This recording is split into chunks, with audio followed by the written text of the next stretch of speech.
Hello students, good morning students. आज हम exercise 6.2 solve करने वाले हैं। पिछली क्लास में मैंने आपको एक थ्योरम बताई थी, प्रमेय बताई थी। उस प्रमेय के अनुसार मैंने आपको बताया था किसी भी ट्राइएंगल में, त्रिभुज के अंदर यदि एक भुजा के समांतर पर रेखा खींच दी जाए तो वह शेष दो भुजाओं को एक ही अनुपात में विभाजित करती है। मतलब दोनों भुजाओं के जो खंडों का अनुपात होता है वो क्या होता है, बराबर होता है। अब उसी प्रमेय को आज हम अपने काम में लेते हुए क्वेश्चन सॉल्व करेंगे। देखिए, इसमें दिया हुआ है, क्वेश्चन में फर्स्ट दिया हुआ है आकृति फर्स्ट एंड सेकंड में डीई समांतर है बीसी के। ठीक है, देखिए यहाँ पे दो फिगर बने हुए हैं, फर्स्ट और सेकंड। इन दोनों में ये त्रिभुज आपको दिया गया है एबीसी।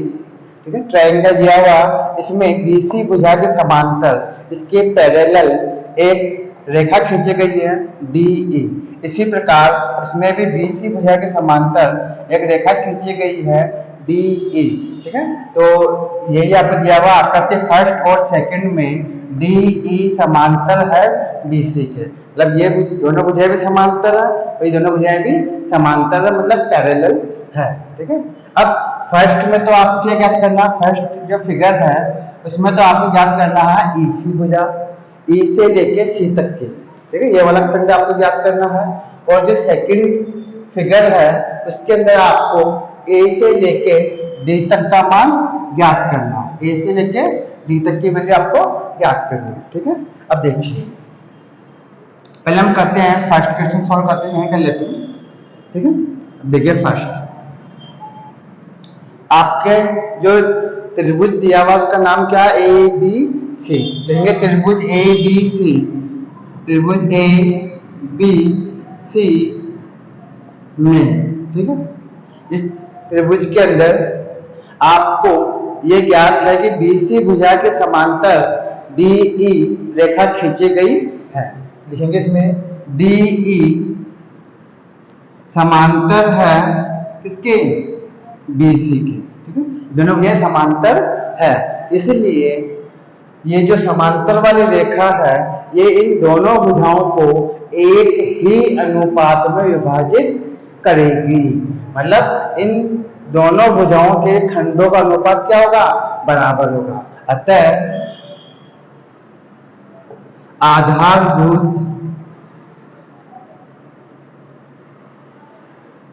आनुपातिकता प्रमेय, आनुपातिकता प्रमेय के अनुसार, जो कि मैंने पिछले क्लास में बताई थी आपको, प्रमेय के अनुसार क्या होगा, इन दोनों खंडों का अनुपात और इन दोनों खंडों का अनुपात क्या होगा, बराबर होगा। ठीक है, हम कहेंगे इसको इस प्रमेय के अनुसार A D upon D B equal to बराबर होगा ए ई अपॉन ई सी। समझ गया? कल ये आपको मैंने प्रमेय बताई थी, आधारभूत आनुपातिकता प्रमेय, जिसमें किसी एक भुजा के समांतर अगर कोई रेखा खींची जाती है त्रिभुज के अंदर तो वह शेष दोनों भुजाओं को एक ही अनुपात में विभाजित करती है। ठीक है, अब देखिए ए से लेकर डी तक की जो लंबाई है वो आपको ज्ञात है, इसके अंदर कितनी है 1.5। देखिए 1.5 अपॉन डी से लेके जो बी तक की लंबाई है ये भी आप इसमें ज्ञात है, कितनी है 3 सेंटीमीटर। देखिए 3। अब ए से लेके ई, ए से लेके ई तक की जो लंबाई है वो कितनी है आपके पास में 1, लिख दिया 1 अपॉन ई से लेके जो सी तक की लंबाई है ये आपको ज्ञात करनी है, जो कि क्वेश्चन के अनुसार आपको फर्स्ट फिगर में ई सी की लंबाई ज्ञात करनी है। ई सी के स्थान पर हम ई सी को ही रख देंगे, जैसे कि ऐसे। ठीक है, अब यहाँ क्रॉस मल्टीप्लाई हो जाएगा, 1 से गुना हो जाएगा, तो ई सी हम मल्टीप्लाई करेंगे 1.5 से, तो जगह 1.5 इंटू में ई सी, आप चाहे तो यहाँ पे एक्स भी मान सकते हैं। ठीक है, इक्वल टू 3 का मल्टीप्लाई 1 से करेंगे तो कितना हो जाएगा 3। ठीक है, कोई दिक्कत है यहाँ तक? समझ में आ गया? यहीं कर लेते हैं हम। अब देखिए, तो EC की लंबाई ज्ञात करने के लिए 1.5 पर नीचे लेके जाएंगे, राइट साइड लेके जाएंगे, जगह EC equal to 3 upon 1.5। Point हटाएंगे हम तो ऊपर क्या हो जाएगी, 0 हो जाएगी, जगह EC equal to 30 upon 15। 30 upon 15, 15 का इसमें डिवाइड करके कितना प्राप्त हो जाएगा, EC का मान प्राप्त हो जाएगा 2।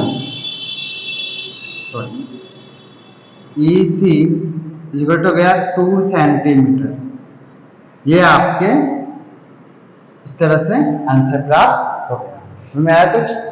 ठीक है, हमने फर्स्ट फिगर के अंदर जो पहला फिगर था, इसके अंदर आपको E से लेकर C तक की लंबाई आपको ज्ञात करनी थी। ठीक है, अब चूंकि इस त्रिभुज के अंदर दोनों भुजाएं समांतर है, इसलिए हमने प्रमेय के अनुसार जो संबंध होता है, इनके खंडों का जो अनुपात था वो एक ही होगा। जो हमने वो संबंध यहाँ लगा दिया, AD upon DB equal to AE upon EC। इसके अंदर हमने वैल्यू पुट कर दी, जो वैल्यू आपको ज्ञात है वो वैल्यू पुट कर दी। उसे सॉल्व करने पर आपको E से लेकर C तक की लंबाई ज्ञात हो। समझ आ गया? कोई दिक्कत है? ठीक है, अब देखते हैं हम क्वेश्चन नंबर 2। इसके अंदर आपको A से लेकर D तक की लंबाई ज्ञात करनी है। इसमें कोई दिक्कत है? साफ कर दे इसको। ठीक है, देखिए आगे।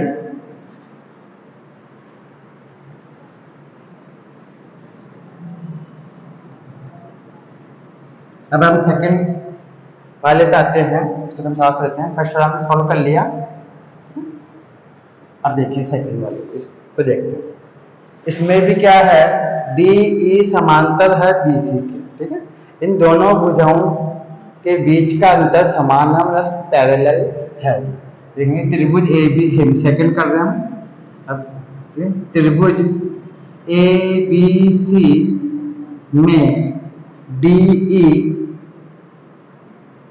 समांतर है BC के, अतः प्रमेय अनुसार, कौन से प्रमेय अभी हम जस्ट लगाई थी, ठीक है, आधारभूत आनुपातिकता प्रमेय थ्योरम। ठीक है, प्रमेय अनुसार या नियमानुसार कह सकते हो आप। तो मैं बोलेंगे इसमें AD upon DB equal to AE upon EC। कोई दिक्कत है यहाँ तक?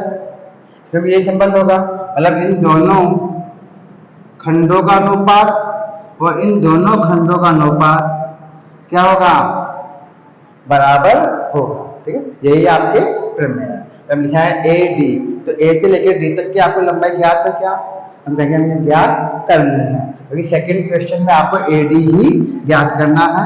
जगह AD का मान कितना जगह AD, ये हम इसकी लंबाई ज्ञात करनी है। DB, D से लेकर B तक की जो लंबाई है वो कितनी है, 7.2। 7.2 AE, A से लेके E तक की जो लंबाई है वो है 1.8। 1.8 अपॉन E से लेके C तक की जो लंबाई है वो है 5.4। 5.4। अब इसमें भी हम क्रॉस मल्टीप्लाई करेंगे, पहले वज्य गुणा करेंगे। तो जगह 5.4 इंटू AD इक्वल टू यह जाएगा 1.8 इंटू में 7.2। कोई दिक्कत है? यह जाएगा AD equal to 1.8 into 7.2 upon 5.4। 5.4। कोई दिक्कत है यहाँ तक? समझ में आ गया? ठीक है, हम इधर कर लेते हैं इसको। अब देखिए यहाँ पर हो जाएगा AD equal to 18 into 72 upon 54। ठीक है, अब ऊपर यहाँ पॉइंट था, यहाँ भी पॉइंट था, नीचे हम 10 कर देंगे 2 बार, 10 इंटू 10। ठीक है, और नीचे भी पॉइंट था, दशमलव था, इसको हम हटाएंगे तो ऊपर भी 10 हो जाएगा। समझ में आया कुछ? इसका पॉइंट हटाएंगे, इसके आगे एक ही अंक है, एक ही डिजिट है, नीचे 10, इसमें भी दशमलव के आगे एक ही अंक है, नीचे 10, नीचे 5.4 है, इसका पॉइंट हटाएंगे तो ऊपर 10। ठीक है, अब देखिए यहाँ पर 10 से 10 कट जाएगा, ये 18 का इसमें डिवाइड करेंगे कितना टाइम जाएगा, 3 बार 3 का इसमें डिवाइड करेंगे अपन, क्या हो जाएगा AD इक्वल टू। ठीक है, तो 18 का डिवाइड इससे काटेंगे तो कितना आएगा 3 बार, और 3 का इसमें देंगे तो आ जाएगा 2.4। ठीक है, फिर 10 का डिवाइड करेंगे 2.4 सेंटीमीटर। ठीक है, समझ आ गया इतना? कोई दिक्कत है इसमें? तो हमने सेकंड क्वेश्चन में आपको ए से डी तक की लंबाई ज्ञात करनी थी, तो ए से लेकर डी तक की जो लंबाई है वो 2.4 सेंटीमीटर होगी। ये हमारा फर्स्ट क्वेश्चन कंप्लीट हो गया। अब हम आते हैं सेकंड क्वेश्चन। ठीक है, देख लीजिए, देखिए क्वेश्चन नंबर सेकंड है, ये फर्स्ट क्वेश्चन से लगभग विलोम है, जस्ट इसका अपोजिट है। ठीक है, अब किस प्रकार से देखिए, किसी त्रिभुज PQR की भुजाओं PQ और PR पर क्रमशः E और F बिंदु स्थित है। जैसा कि आप इसमें देख रहे हैं, PQ भुजा पर एक E बिंदु है, और P से लेके R तक की जो साइड थी, जो भुजा है, उस पर F बिंदु स्थित है। ठीक है, अब आपको क्या करना है, निम्नलिखित में से प्रत्येक स्थिति के लिए बताना है कि क्या EF और QR समांतर है या नहीं है। ठीक है, इसमें जो EF रेखाखंड है, ये क्या इस QR के समांतर है या नहीं है। ठीक है, इसके लिए क्या जांच करेंगे, कैसे करेंगे, अगर ये रेखाखंड EF, ठीक है, ये जो EF रेखाखंड है, रेखा है, ये इन दोनों भुजाओं को बराबर अनुपात में विभाजित करती होगी, तब तो ये त्रिभुज में तीसरी भुजा के समांतर होगी।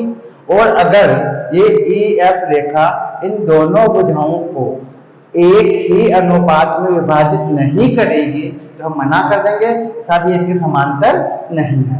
कल पिछली क्लास के अंदर मैंने आपको बताया था, इसी फर्स्ट प्रमेय जो आधारभूत आनुपातिकता प्रमेय है, उसी का जस्ट विलोम भी मैंने आपको बताया था कि अगर अनुपात एक समान है, मतलब रेशियो एक समान है, ये इसकी पैरेलल होगी, मतलब इसकी समांतर होगी, और अगर अनुपात बराबर होगी तो इसकी समांतर नहीं होती। ठीक है, अब देखिए फर्स्ट क्वेश्चन में आपको इनकी लंबाई दी गई है, P से लेके E तक की जो लंबाई है वो दे रखी है आपको 3.9 फर्स्ट क्वेश्चन के अंदर, और E से लेके Q तक, EQ की लंबाई दे रखी है आपको 3 सेंटीमीटर इसके अंदर, P से लेके F तक की लंबाई दे रखी है 3.6,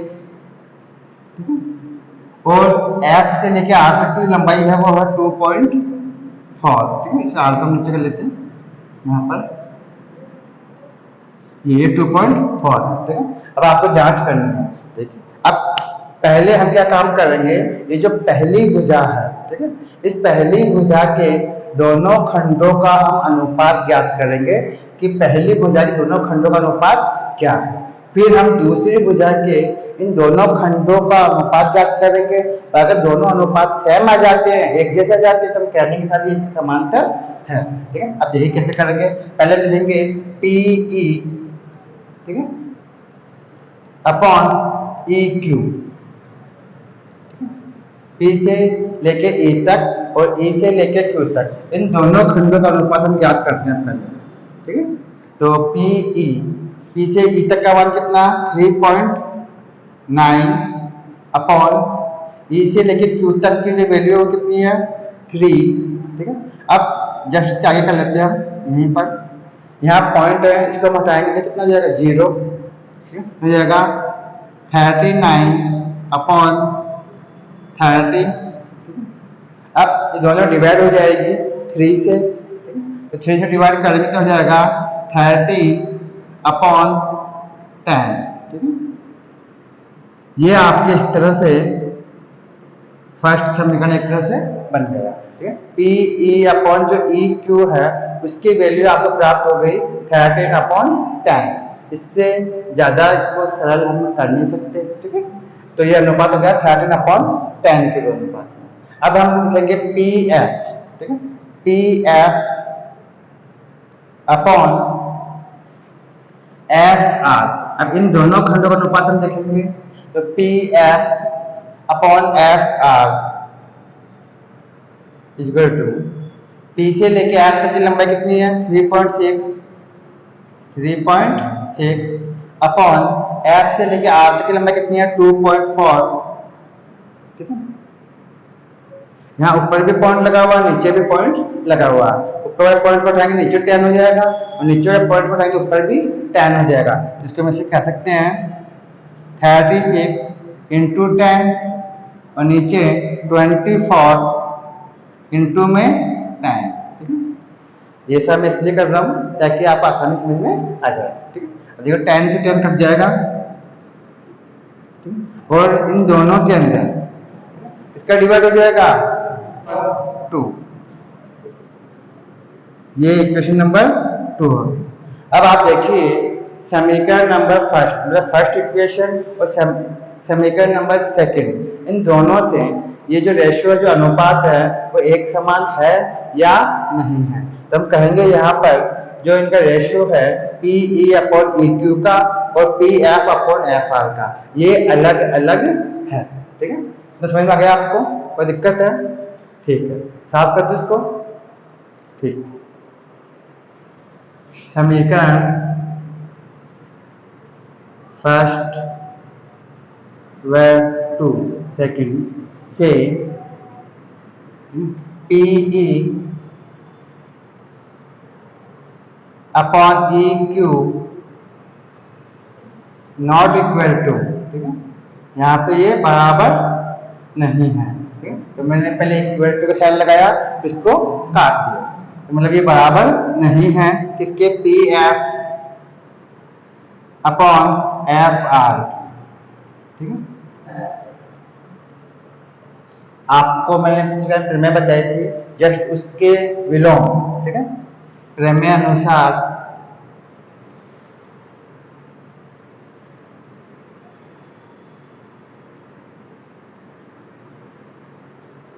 ई एफ भुजा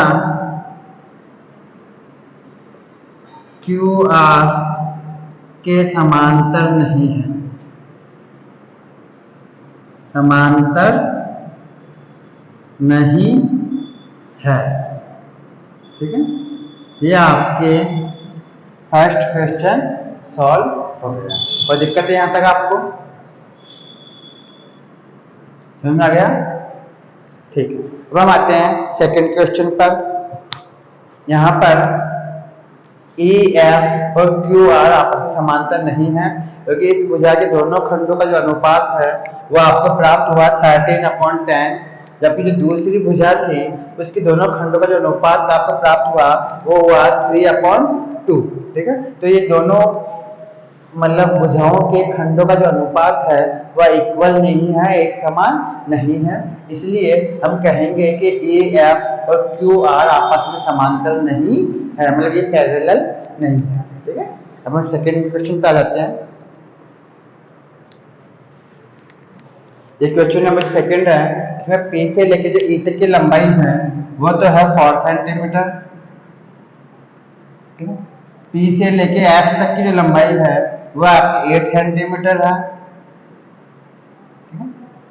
इसके अलावा क्यू से ई तक की जो लंबाई है वो आपके है 4.5 सेंटीमीटर और आर से लेके एफ तक की जो लंबाई है वो है 9 सेंटीमीटर। कोई दिक्कत है? अब देखिए इसमें भी आपको जांच करनी है कि क्या ई एफ और क्यू आर आपस में समांतर है या नहीं है। तब देखिए पहले हम इन दोनों खंडों का अनुपात निकालेंगे। तो लिखेंगे त्रिभुज पी क्यू आर में, ठीक है, यहाँ लिखेंगे P E upon E Q बराबर पी से ई तक की जो लंबाई है वो कितनी है 4 अपॉन ई क्यू या क्यू ई जो लंबाई है वो है 4.5।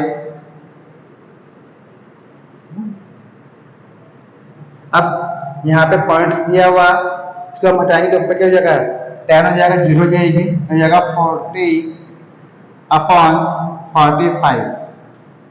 ठीक है, अब इन दोनों के अंदर 5 का डिवाइड हो जाएगा, तो 5 का डिवाइड करेंगे, यहाँ जाएगा 5 8 जा 40 और 5 9 जा 45।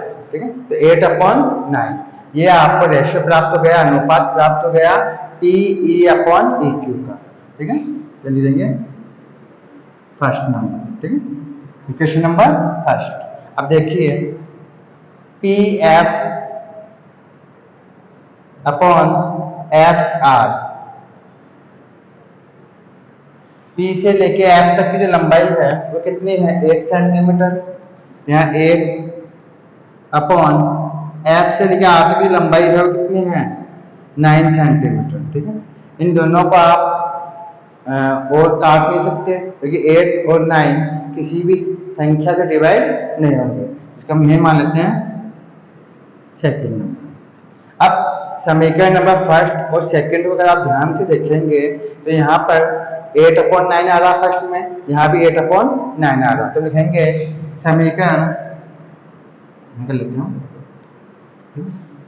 निकल देता हूँ, समीकरण फर्स्ट व सेकंड टू से, ठीक है, P E upon E Q बराबर है, इक्वल है P F upon F R की, P F upon F R. अतः प्रमेय अनुसार, ठीक है, अतः प्रमेय अनुसार मैंने आपको बताया कि यदि दो भुजाओं के खंडों का अनुपात बराबर हो तो वह तीसरी भुजा के समांतर होती है। तो प्रमेय अनुसार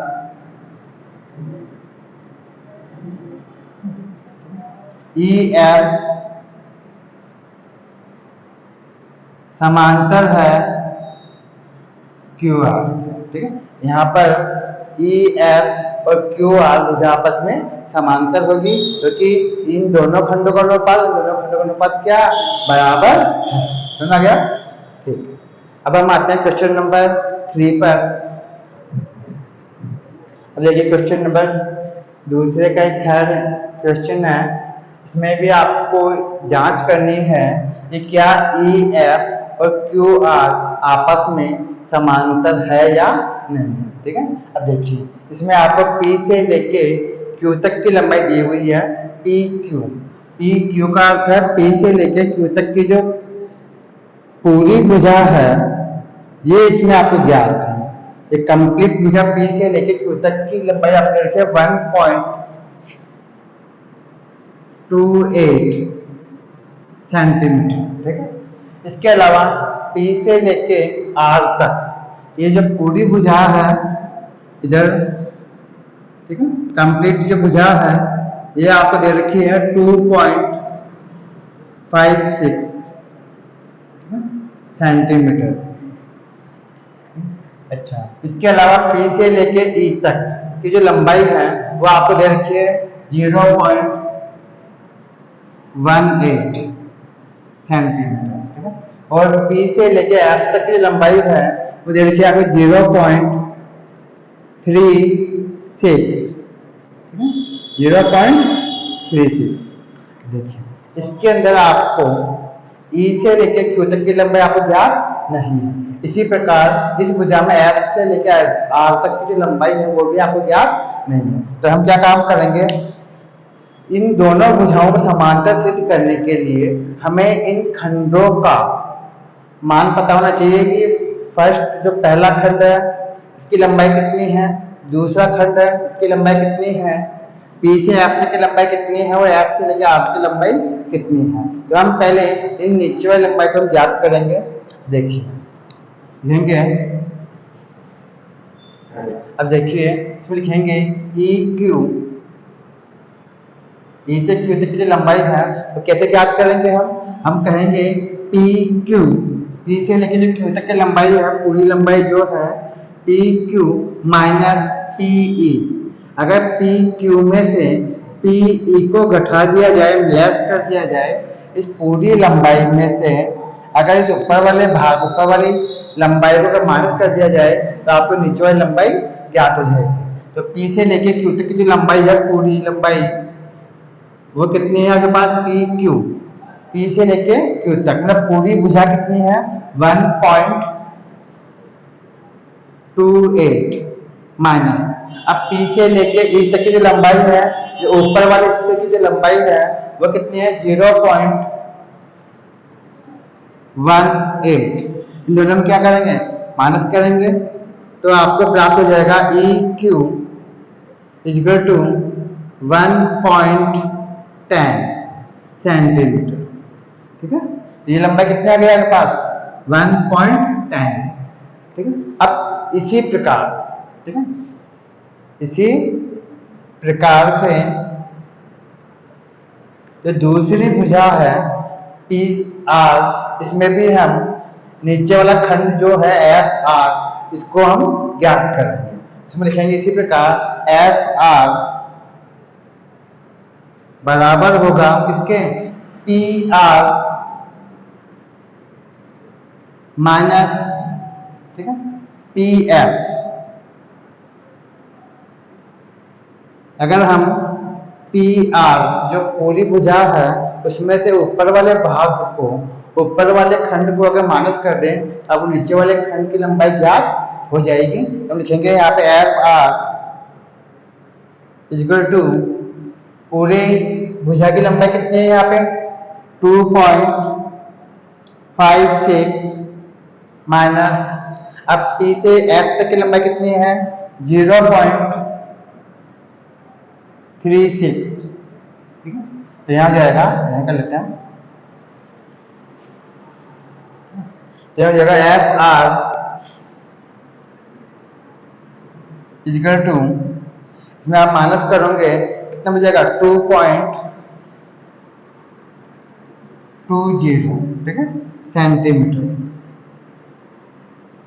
कोई दिक्कत है यहाँ तक? अब आपको ऊपर वाला खंड भी ज्ञात है, नीचे वाला खंड भी ज्ञात है। इसी प्रकार से भुजा में ऊपर वाला खंड और नीचे वाला खंड आपको ज्ञात हो गया, हमने ज्ञात कर लिया। अब हम इनका रेशो निकालते हैं, अनुपात निकालते हैं। सबसे पहले हम आते हैं पीई अपॉन ई क्यू, ठीक है, अपॉन ई क्यू। इस भुजा के दो खंड है पीई और ई क्यू, इन दोनों खंडों का हम रेशो निकालते हैं, अनुपात निकालते हैं। ये कितना प्राप्त होता है तो पी से लेके ई की लंबाई कितनी है 0.18 अपॉन ई से लेके क्यू तक की लंबाई हम जस्ट अभी ज्ञात की है 1.10। ठीक है, अब इसका पॉइंट आएंगे हम, क्या आपको प्राप्त हो जाएगा 18 अपॉन 110 अपॉन 55। इस तरीके से आपका फर्स्ट इक्वेशन तैयार हो जाएगी। इसको साफ कर देते हैं, ये आपके पास फर्स्ट इक्वेशन इस तरह से आ गई। अब इसी प्रकार जो दूसरी भुजा थी आपके पास पी से लेके आर तक, इसके दो खंड थे पी एफ और एफ आर, इन दोनों का भी हम रेशो अनुपात निकाल लेते हैं। लिखेंगे P F upon F R equal to 0.36 upon, अब एफ से लेके आर तक की लंबाई कितनी है 2.20, लिखा 2.20। ऊपर भी पॉइंट के राइट से हम 2 अंक, 2 डिजिट है, नीचे भी दशमलव के बाद हम 2 अंक ले रखे हैं, तो तो पॉइंट से पॉइंट कैंसिल हो जाएगा, ये ऊपर का पॉइंट उठाएंगे नीचे भी 100 और नीचे का पॉइंट उठाएंगे तो ऊपर भी 100, तो 100 से 100 कट जाएगा और इस तरह से आपको प्राप्त होगा 36/220। अब इन दोनों के अंदर 4 का डिवाइड हो जाएगा, तो 4 9 जा 36 और यहाँ पे जाएगा 55। तो ये हो गया आपके पास इक्वेशन नंबर 2। ठीक है, अब देखिए समीकरण नंबर फर्स्ट में PE अपॉन जो EQ है इसका जो रेशियो है अनुपात है वो आप कितना प्राप्त हो 9/55। इसी प्रकार समीकरण नंबर जो 2 है इसमें PF अपॉन FR रेशियो निकाला हमने, अनुपात निकाला है, वो भी कितना प्राप्त हुआ 9/55। लिखेंगे समीकरण फर्स्ट मतलब 1 व 2 से, समीकरण 1 और 2 से जैसा आप करते हैं, कोई दिक्कत है यहाँ तक आपको? ठीक है,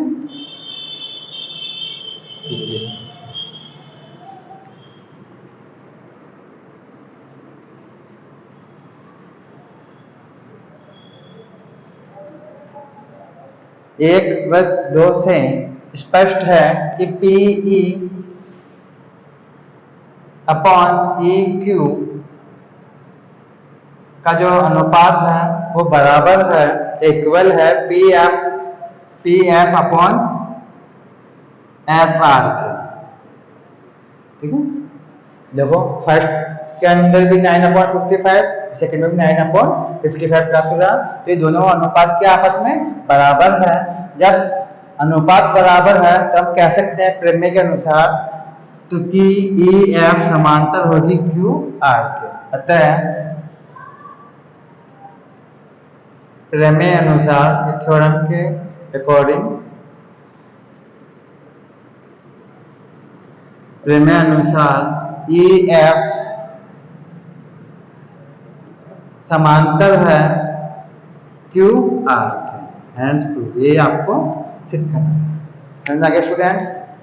कोई दिक्कत है तो नेक्स्ट क्लास में हम फिर मिलेंगे नेक्स्ट क्वेश्चन के साथ। नमस्कार।